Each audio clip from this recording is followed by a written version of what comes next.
Hello everybody, and welcome back to another video. In today's video, we'll be taking a look at the 2024 presidential election, and I'll be discussing my prediction, comparing it to the actual result, and explaining where I was right, where I was wrong, and what we learned from this election. This will be the first in a series of videos that I'm looking forward to putting out that will be analyzing the results of this election. I think that the most interesting thing to do in politics is look at the results immediately after as a bit of a post-mortem, see where things went well for Democrats, where things went well for Republicans, and of course, as I make predictions online, we can see where I was right and where I was wrong. And so this election, I did not predict the winner correctly, and on one hand, that's disappointing because I had a pretty good streak going. I was very happy with how I did in 2020 and 2022. This is the first election that I think I've gotten the top line wrong.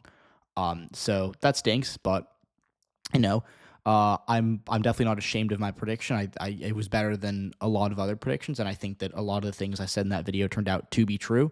So let's talk about it. We're also going to look at the Senate map. The House map is still finishing up. Republicans are going to win a narrow majority, but we are still waiting on results from likely 2 districts in California as well as Alaska and maybe a couple more. But the Republicans will have a narrow House majority this year, likely even more narrow than they have currently. So let's talk with the presidency.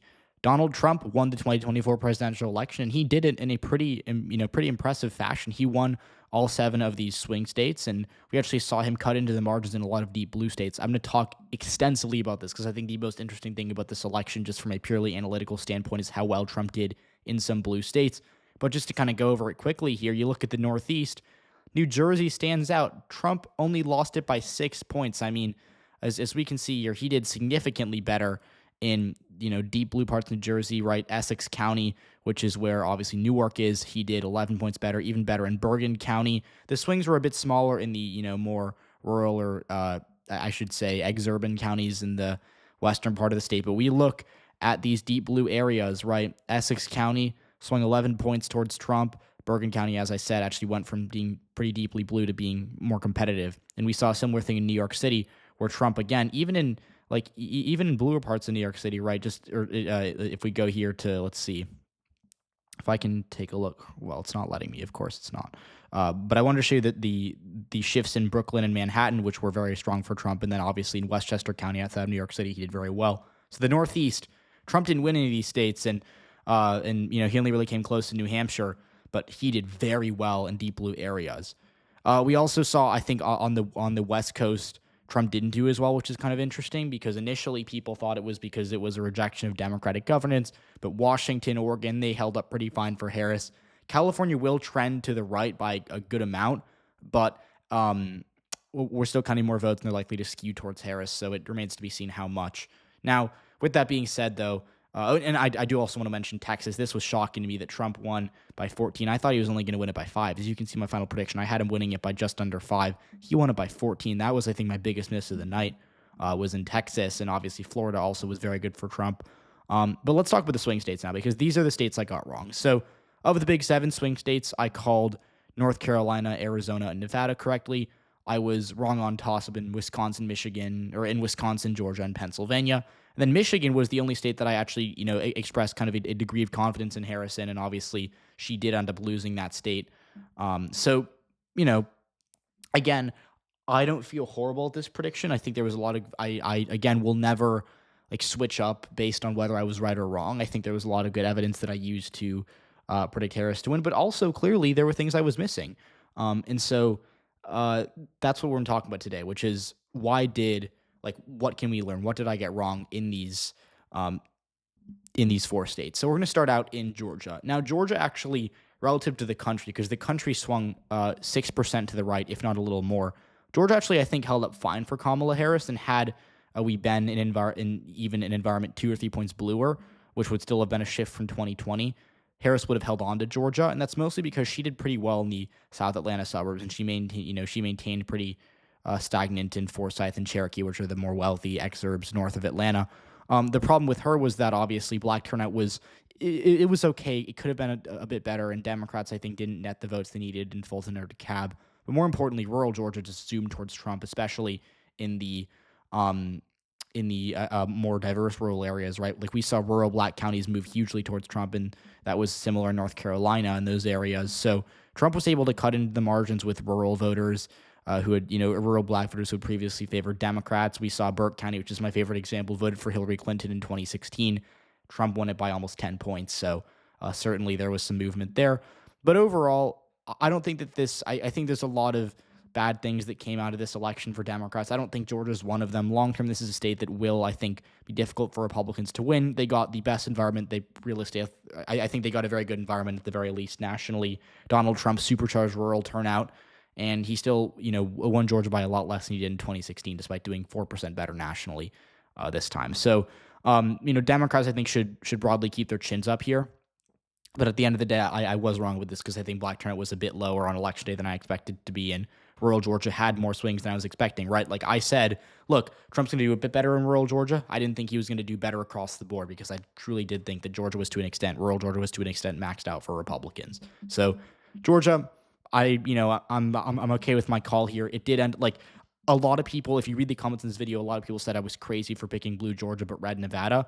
But Georgia, Harris lost it by 2. She's going to lose Nevada by almost 4. So, we take the wins where we can get them. Let's now go to Pennsylvania. This was a state where I truly believe Harris collapsed in fashion that was unpredictable. So what we saw, and I'm going to pull up the county map because I hate the dots. I think they're ridiculous. New York Times has gotten so much worse. Just kidding. But what we saw was that Harris collapsed everywhere. And again, she did not do what she needed to do in the suburbs. I said she was going to lose a bit of support with the white working class. She was going to lose a bit in the rural areas. But I fully expected, this is where I went wrong. I expected her to do better in the suburbs, right? Chester County, Biden won it by 17. John Fetterman won it by 17. There were no signs Trump was on track to do well here, especially in a post-Dobbs environment, especially given the campaign that Kamala Harris was running that I think was really tailored to suburban voters. Chester County, Trump did 2 points better here than he did in 2020. Montgomery County, Trump did 3 points better there than in 2020. In downtown Philadelphia County itself, Trump cracked 20% of the vote. That was very good for him. But I think the moment that it got really bad for Harris in Pennsylvania was when she lost Bucks County, which is a bellwether. Hillary Clinton did nearly win it in 2016, but Kamala Harris came a couple thousand votes short here, and that I think is kind of an ominous sign for Democrats because they've won Bucks usually. They usually do carry Bucks County. It's a bellwether, but it does tend to lean a bit more left in the state as a whole. Kamala Harris couldn't get it done there, and that's why it's part of the reason why she lost the state by just under 2%.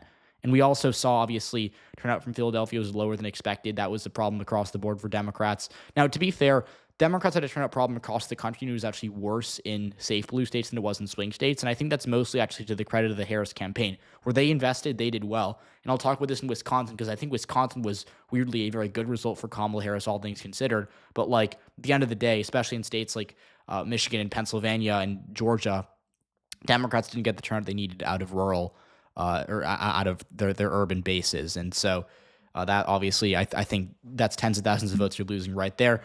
Harris also had some, other smaller losses.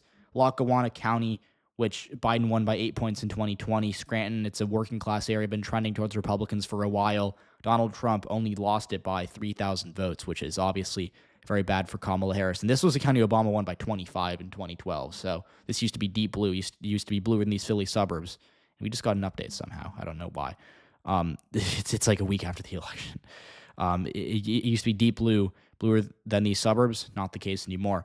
The good news for Harris, she did hold up relatively well in Allegheny County. She got 60% of the vote there. So certainly, I think Pittsburgh was the one bright spot for Democrats this election. It turned out with around 75% of their eligible voters. So Democrats hit their target there, but everywhere else they folded. So Pennsylvania, that's really what happened, and I'll be getting into this more later on. But truly, I didn't expect. I think Chester County, Montgomery County, Bucks County, that was the nail in the coffin for Harris, and I truly did not expect that. Genuinely, I was shocked when we saw these results. I wasn't too shocked Trump was doing better in Lackawanna. I wasn't shocked he flipped Erie, but the Philadelphia suburbs, they didn't come through for Harris in the way they needed to.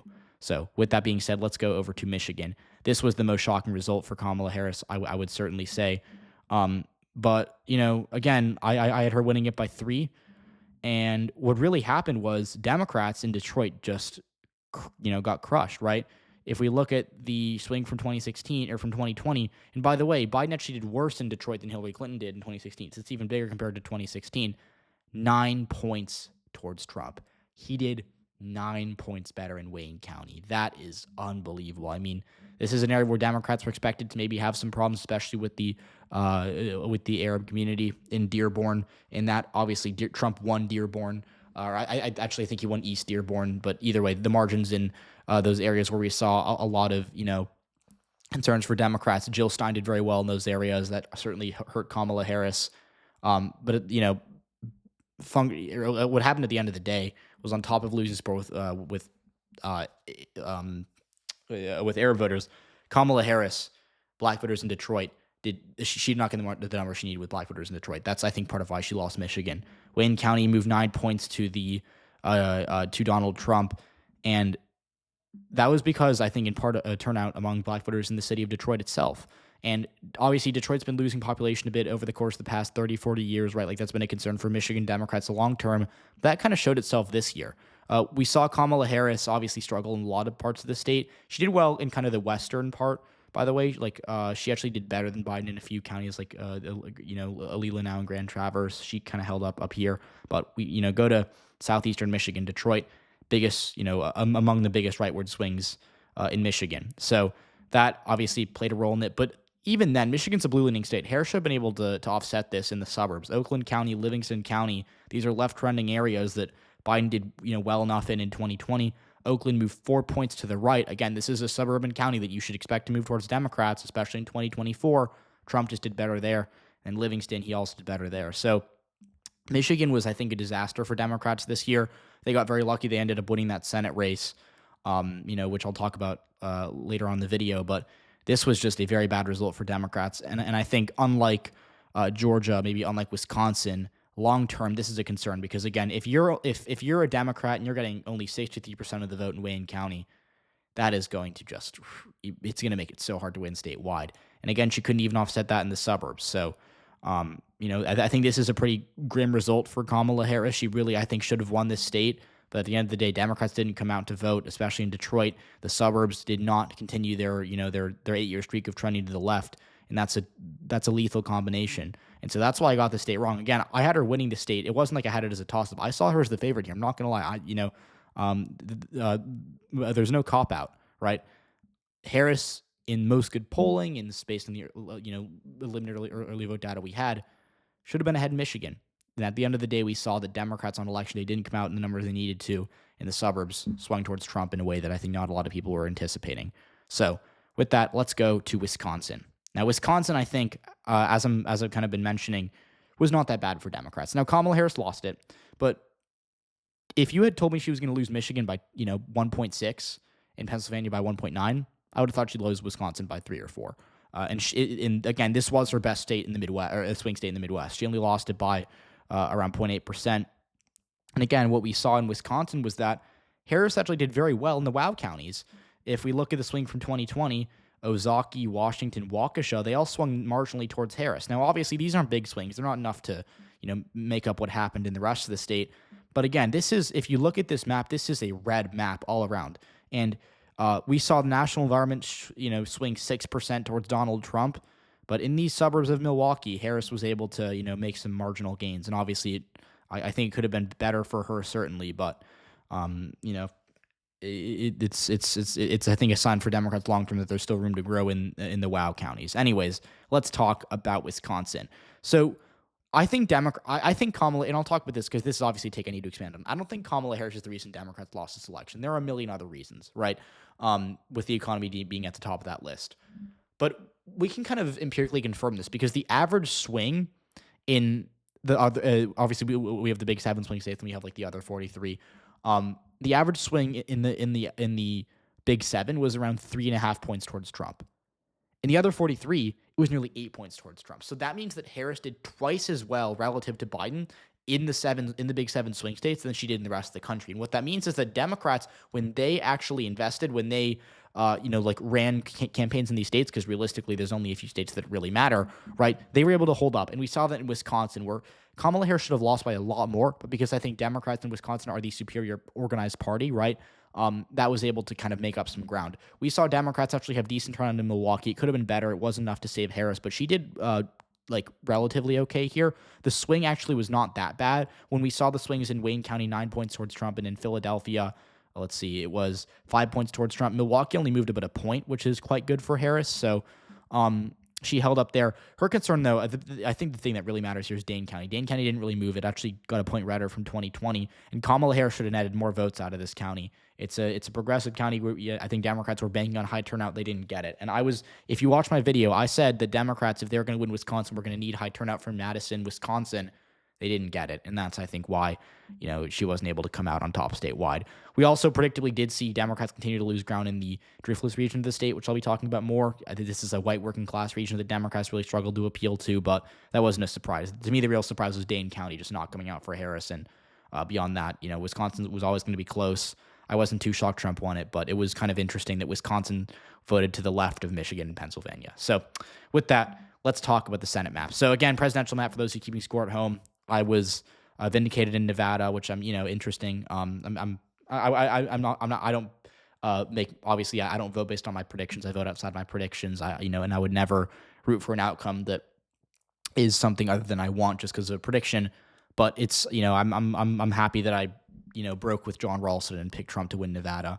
And then Arizona, I was also correct in. Then North Carolina, I was also right. And although North Carolina long-term is better for Democrats than I would have expected prior to the election. Regardless, let's talk about the Senate map. The Senate, we have 52 Republicans, 47 Democrats. Pennsylvania, we're still waiting. Dave McCormick is very likely to win this race. There's a few provisional ballots. In theory, Bob Casey could come back and win, but it's going to require him to win a lot more of those votes than we're expecting. So I'm going to treat this as though Bob Casey did lose re-election. And that's going to be my only loss in the Senate. I know I got a lot of, unhappy people when I picked Sherrod Brown to lose. He ended up losing by 3.5 points.